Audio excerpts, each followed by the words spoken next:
ಜೀ ಕನ್ನಡ ವಾಹಿನಿಯಲ್ಲಿ ಪ್ರಸಾರ ಆಗುತ್ತಿರುವ ಸೀತಾರಾಮ ಧಾರಾವಾಹಿಯಲ್ಲಿ ರುದ್ರ ಪ್ರತಾಪ್ ಅಂಜಲಿಯನ್ನು ಪ್ರೀತಿಸುವ ನಾಟಕ ಮಾಡುತ್ತಿರುವುದು ಸಿಹಿ ಮೂಲಕ ಶ್ರೀರಾಮ್ಗೆ ಗೊತ್ತಾಗಿದೆ.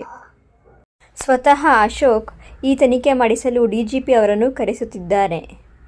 ಕಂಕಣ ಶಾಸ್ತ್ರ ಆಗಿರುವುದರಿಂದ ರಾಮ್ ಎಲ್ಲಿಯೂ ಹೋಗೋ ಹಾಗಿಲ್ಲ. ಹಾಗಾಗಿ ಅಶೋಕ್ ಮುಂದಾಳತ್ವ ವಹಿಸಿ ಡಿಜಿಪಿ ಅವರನ್ನು ಮನೆಗೆ ಕರೆಸುತ್ತಿದ್ದಾನೆ. ಡಿಜಿಪಿ ಪಾತ್ರದಲ್ಲಿ ನಟ ಅನಂತವೇಲ್ ನಟಿಸುತ್ತಿದ್ದಾರೆ. ಡಿಜಿಪಿ ಆಗಮನದಿಂದ ಭಾರ್ಗವಿಯ ಮುಖವಾಡ ಕಳಚಿ ಬೀಳುತ್ತೆ ಎಂಬುದನ್ನು ಕಾದು ನೋಡಬೇಕಾಗಿದೆ. ಶ್ರೀರಾಮ್ನನ್ನು ಅಪ್ಪು ಅಂತ ಕರೆಯುವ ಭಾರ್ಗವಿಗೆ ಅವನು ಖುಷಿಯಾಗಿರುವುದು ಇಷ್ಟ ಇಲ್ಲ. ಇಡೀ ಆಸ್ತಿ ತನಗೇ ಬೇಕು ಎಂದು ಭಾರ್ಗವಿ ಹಠ ಹಿಡಿದಿದ್ದಾಳೆ. ಇನ್ನೊಂದು ಕಡೆ ಸೀತಾಳನ್ನು ಮದುವೆಯಾಗಿ ಅವಳ ವಠಾರವನ್ನು ತನ್ನ ಹೆಸರಿಗೆ ಮಾಡಿಕೊಳ್ಳಬೇಕು ಎಂದು ರುದ್ರಪ್ರತಾಪ್ ಸಂಚು ಮಾಡಿ ಈಗಾಗಲೇ ರಾಮ್ ಕೈಲಿ ಸಿಕ್ಕಿ ಹಾಕಿಕೊಂಡಿದ್ದಾನೆ. ಆಗ ಅವನು ಆ ಮದುವೆಯನ್ನು ತಡೆದಿದ್ದಾನೆ.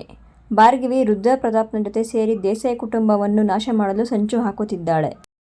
ಅಶೋಕ್ಗೆ ಭಾರ್ಗವಿಯ ಈ ಕುತಂತ್ರ ಬುದ್ಧಿ ಗೊತ್ತಿದೆ. ಈಗಾಗಲೇ ಅಶೋಕನಿಗೂ ಸಹ ಭಾರ್ಗವಿ ತೊಂದರೆ ಕೊಟ್ಟಿದ್ದಾಳೆ. ಇದನ್ನರಿತ ಅಶೋಕ್ ಪೊಲೀಸ್ ಇನ್ಸ್ಪೆಕ್ಟರನ್ನು ಮನೆಗೆ ಕರೆಸಿದ್ದಾನೆ. ಇದರಿಂದ ಭಾರ್ಗವಿಯ